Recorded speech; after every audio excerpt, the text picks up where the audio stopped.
राजस्थान लोक सेवा आयोग के बाहर कृषि व्याख्याता भर्ती 2018 के चयनित अभ्यर्थियों द्वारा अर्धनग्न होकर प्रदर्शन किया गया। विद्यार्थियों का कहना है कि विगत 1.5 साल से दस्तावेज जमा होने के बावजूद भी रिजल्ट जारी नहीं किया गया है, जबकि अन्य 18 विषयों के रिजल्ट जारी कर दिए गए हैं। भर्ती में शामिल हुए अभ्यर्थियों की उम्र बीत रही है, ऐसे में उन पर मानसिक और आर्थिक दबाव बढ़ रहा है। इसे लेकर कई बार सरकार के साथ ही प्रशासनिक अधिकारियों से मुलाकात की गई, लेकिन कोई संतोषप्रद जवाब नहीं दिया जा रहा है, जिसके कारण मजबूरन सभी अभ्यर्थियों को एकत्रित होकर इस महामारी के बीच आरपीएससी के बाहर धरना देना पड़ रहा है। सरकार ने 370 पदों के लिए यह भर्ती निकाली थी, जिसमें चरणबद्ध रूप से सभी प्रक्रिया पूर्ण कर ली गई, लेकिन अब तक अंतिम परिणाम जारी नहीं हुआ है। ऐसे में सभी अभ्यर्थियों द्वारा विधिवत रूप से धरना शुरू किया गया है और अब इस दौरान अलग अलग रूप से प्रदर्शन करते हुए प्रशासन को चेतावनी का प्रयास किया जा रहा है। अभ्यर्थियों का कहना है कि जब तक उनका रिजल्ट जारी नहीं होता है और उन्हें नियुक्ति नहीं मिलती है, तब तक यह आंदोलन आरपीएससी के बाहर जारी रहेगा, चाहे इसके लिए उन्हें सड़कों पर ही क्यों ना उतरना पड़े। वहीं उन्होंने चेतावनी दी है कि 7 दिन के भीतर अगर रिजल्ट जारी नहीं होता है तो फिर व्यक्ति आत्महत्या करने को मजबूर होंगे, जिसकी समस्त जिम्मेदारी सरकार व प्रशासन की होगी। कृषि व्याख्याता 2018 के जो कैंडिडेट हैं वो आज फिर से दोबारा यहाँ पे आरपीएससी के सामने अर्धनग्न होकर मुर्गा बनकर जितने भी जो प्रयास होते हैं वो सारे प्रयास मतलब एक बेइज्जती की जो हद होती है, बेरोजगारी है, जो दर्द इनके है ना, वो दर्द यहाँ बयां कर रहे हैं। इनके जो साथी 18 विषय थे जो दूसरे, उनका जो परिणाम है 1 वर्ष पहले लगभग आ चुका है, जनवरी में 2020 में।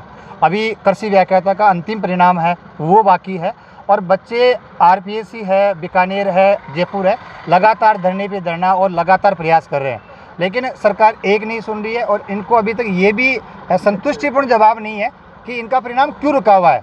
कोई इस भर्ती के ऊपर, कृषि व्याख्याता जो भर्ती है उसमें किसी प्रकार से कोई कोर्ट स्टे नहीं है, कोई रुकावट नहीं है, मतलब इशू क्या है वो भी पता नहीं है। और आरपीएससी के पास जब भी कैंडिडेट आते हैं एक ही जवाब उनके पास रहता है कि आपका परिणाम अंतिम पड़ाव में है और जल्द आपका परिणाम आने वाला है।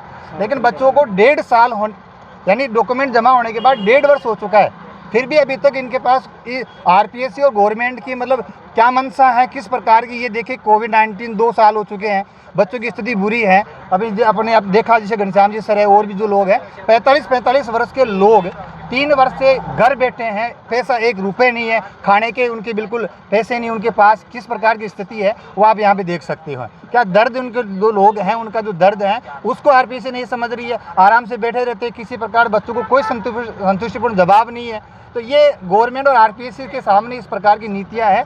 हम आपसे रिक्वेस्ट करना चाहेंगे, आरपीएससी से रिक्वेस्ट करना चाहेंगे कि इन बच्चों की जो मजबूरी है उसको समझे, सुने और परिणाम को जल्द निकाले और इनको नियुक्ति दे। और अगर आरपीएससी रिजल्ट इस सप्ताह में जारी नहीं करती है तो ये बहुत बड़ा एक विकराल एक जो धरना है वो प्रदर्शन होगा। लोग यहाँ रोडें जाम कर देंगे, सारे बच्चे यहाँ रोड पे अपनी कुर्बानी और आत्मदाह करने के लिए तैयार है। आप लोग खुद देख रहे हो कि अर्धनग्न अवस्था में मुर्गे बनकर और जितने भी जो प्रयास होते हैं उन सभी प्रयासों को यहाँ पे बच्चे अपना विरोध प्रदर्शन कर रहे हैं।